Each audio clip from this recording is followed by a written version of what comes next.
நாமக்கல் மாவட்டம் ராசிபுரம் ஒன்றியத்தில் அதிமுக சார்பில் பூத் கமிட்டி ஆலோசனைக் கூட்டம் நடைபெற்றது.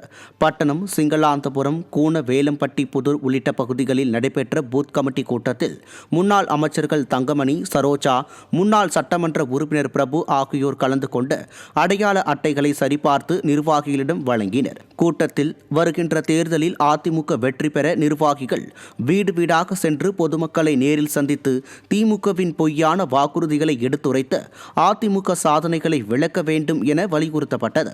மேலும் திமுக ஆட்சியில் சட்டம் ஒழுங்கு சீர்கேட்டுள்ளது போல் தமிழகத்தில் எந்த காலத்திலும் சட்ட ஒழுங்கு சீர்கேடாக இருந்ததில்லை என முன்னாள் அமைச்சர் தங்கமணி குற்றம் சாட்டினார்.